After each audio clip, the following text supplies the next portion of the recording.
lá, fiquei algumas semanas. Eu não tenho muito claro esses prazos das coisas, porque foram muitas prisões nos Supremos, várias vezes aqui, e torturado um pouquinho aqui na Marinha e no Rio de Janeiro. Então, os prazos no prazo foi. Eu tinha sido indicado 3 meses ou 4 antes do golpe.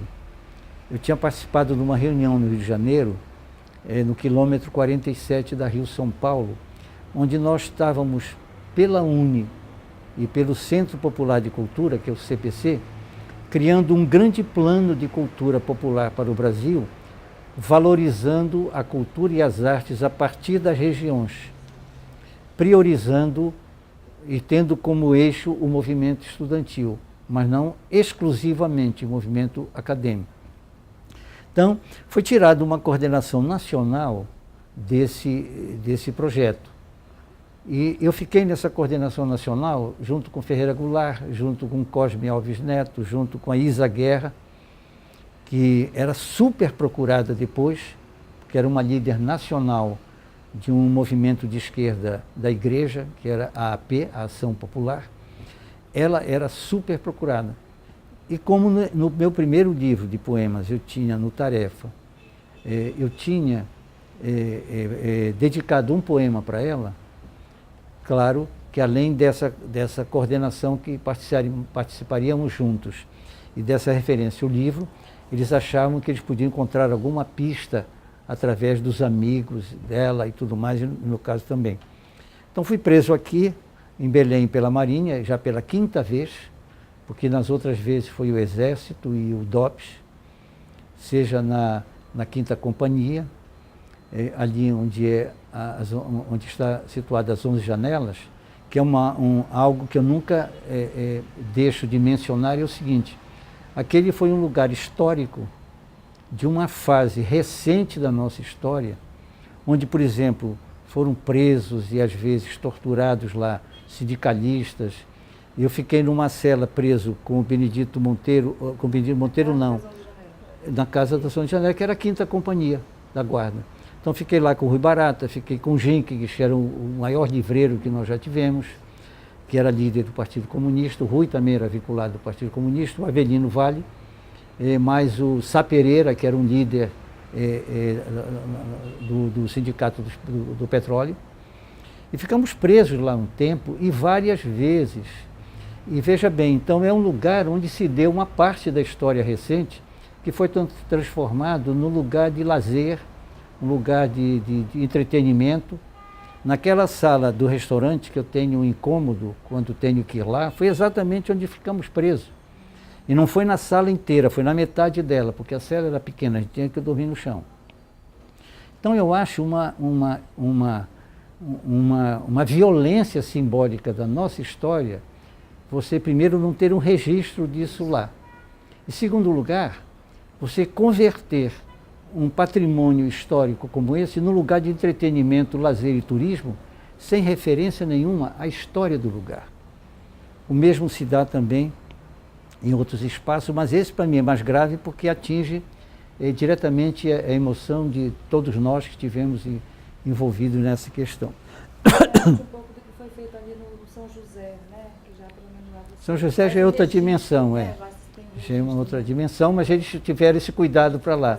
Então você vê que é uma questão ideológica. Uma questão ideológica para sufocar um pensamento político que foi sufocado na época pela ditadura militar. Então, eu estava querendo me referir a isso e também dizer uma outra coisa que também não é comum de eu lembrar ou falar, porque geralmente são entrevistas muito literárias, né? Mas você me disse que essa agora é mais aberta, então vamos abri-la. Então, por exemplo, você sabe aquela corveta que fica exposta lá como... Claro, ela deixou de circular, já é uma coisa ultrapassada, pertence ao Museu da Marinha, está tudo certo. Mas aquela corveta foi várias vezes em Amaitetuba, a minha procura, e saltaram lá, invadiram a minha casa, assustaram a minha família, porque família do interior, minhas irmãs todas pequeninas, chegaram às vezes a entrar no quarto, sacudir a rede, às vezes algumas delas caíam. Evidente, na época de 64, quando foi mais duro o período desse da ditadura. Então, de repente, você tem um veículo, né, digamos, náutico, com esse tipo de história também, mas fica completamente, digamos, separado de qualquer vinculação, como se fosse apenas um objeto, digamos, naval, que estivesse ali para contemplação, etc. Quer dizer, há uma omissão, isso é nacional, mas aqui é muito grave, uma omissão relativa à história recente. Nesses 50 anos agora é que houve um revolver desse passado, com muita coisa relembrada, mas é evidente que, por exemplo, certas disciplinas não eram dadas nas escolas, a história recente não era lecionada nas escolas, você tinha problemas se fosse fazer teses sobre isso em qualquer universidade pública, e poemas nossos e tudo não eram usados pelos professores nas escolas, porque eram pessoas que eram não gratas ao regime.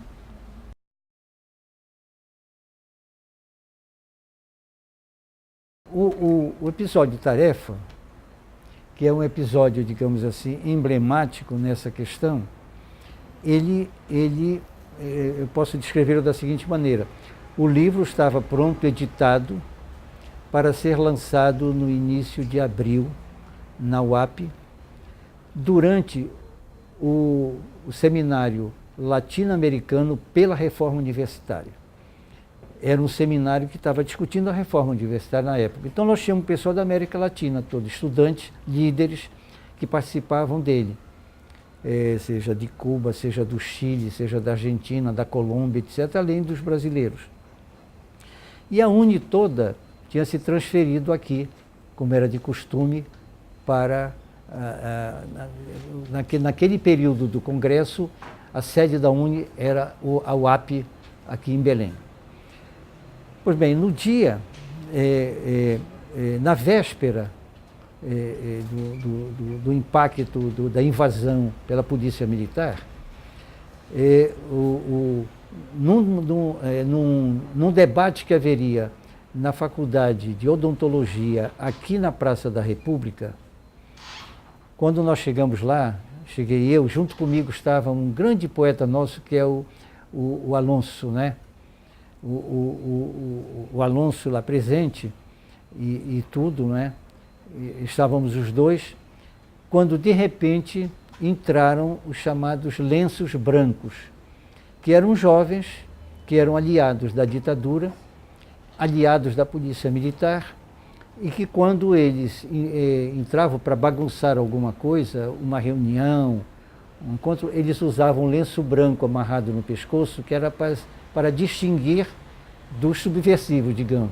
Então, quando a polícia militar chegava, ela baixava o pau em quem não tinha lenço branco no pescoço, que foi o que aconteceu lá em odontologia nessa noite. Então, nós saímos correndo e voltamos para o UAP e tudo mais. Mas não se tinha ideia plena da evolução que já estava ocorrendo no Rio de Minas e São Paulo, e já estava deflagrado o golpe. Não esqueço que não estamos falando de uma época de celulares e de WhatsApp também. Estamos falando de uma época que tinha o correio um tempo limitado, ali de horário limitado, tinha uma telegrafia a cabo, que era o que tinha os telegramas mais rápidos.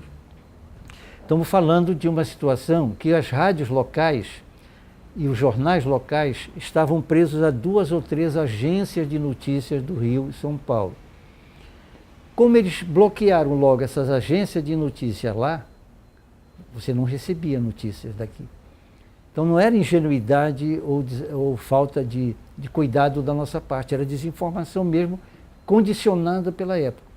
Então no dia seguinte, quando estavam preparando para a segunda etapa, né, para a continuidade e desdobramento do Congresso, no final da tarde houve a invasão da UAP, ali na Governador José Malcher, pela Polícia Militar.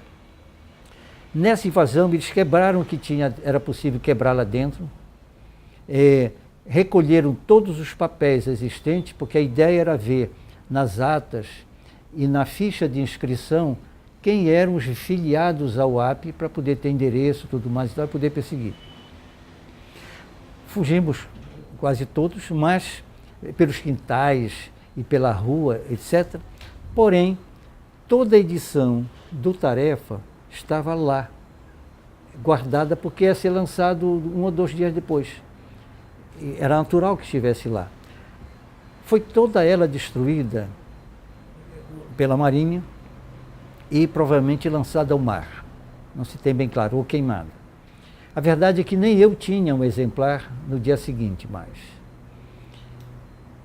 Bom, aí as coisas se foram desenvolvendo, eu passei com essa angústia, por isso que eu digo que foi um impacto muito grande, porque não foi a perda apenas do lançamento, foi a perda de uma obra que tinha sido escrita há alguns anos e poderia significar um grande impulso inicial para a minha carreira, talvez em nível nacional.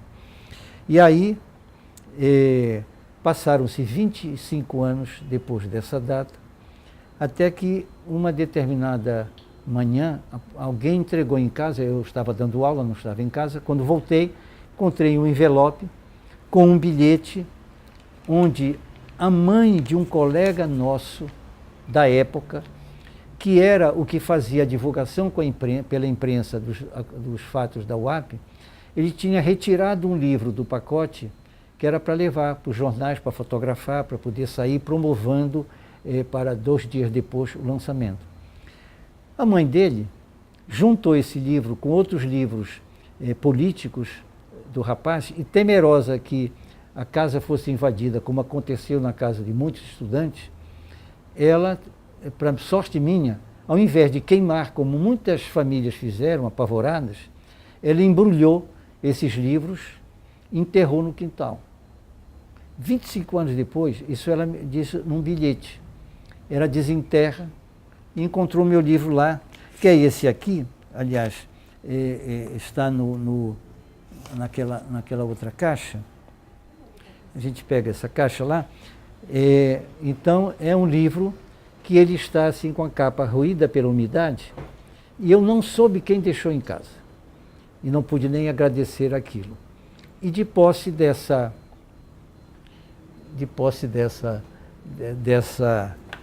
desse livro, eu pude, a Violeta mandou fazer uma edição facsimilar.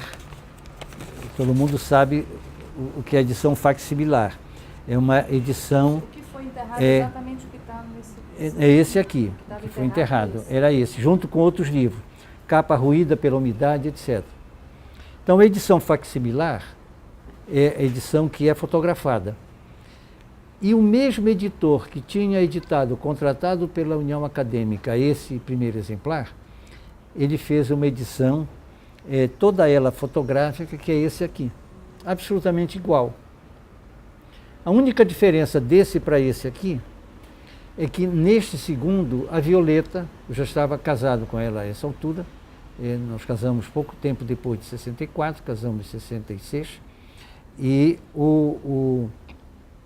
ela fez um prefácio contando essa história que eu estou relatando aqui, que consta dessa edição aqui, e que foi lançado, para minha surpresa, num dia de aniversário meu, sem que eu soubesse. Foi uma surpresa que me fizeram. Então você pode imaginar o significado desse relançamento e o impacto que significou para, durante muitos anos, a perda desse material, desse livro, que acaba se tornando um livro que ficou emblemático para mim, emblemático de uma época também. E veja bem, durante 25 anos, eu considerava algo perdido, e não foi fácil eu me recuperar disso, não. Porque quando a gente escreve um livro, sobretudo um livro de poema, cada pessoa tem a sua maneira, claro, de sentir, e a profundidade do que sente. Mas, no meu caso, escrever um livro de poema não é uma distração, é o envolvimento de toda uma fase de uma vida, de uma vivência. E depois é impossível você recuperar. É impossível. Um pintor não pode pintar de novo o quadro sem ele perder. A arte, ela é irrecuperável. É aquela dimensão aurática que se diz que a obra que não digamos assim, capaz de ser reproduzida com o tempo, porque ela é única. E ali acabou sendo uma obra única que ficou e que se perdeu. Então, nesse caso, eu tive muita angústia pessoal, sabe? E muito desestímulo, tanto que eu não parei de escrever poesia, mas sempre ficava aquele temor, não é?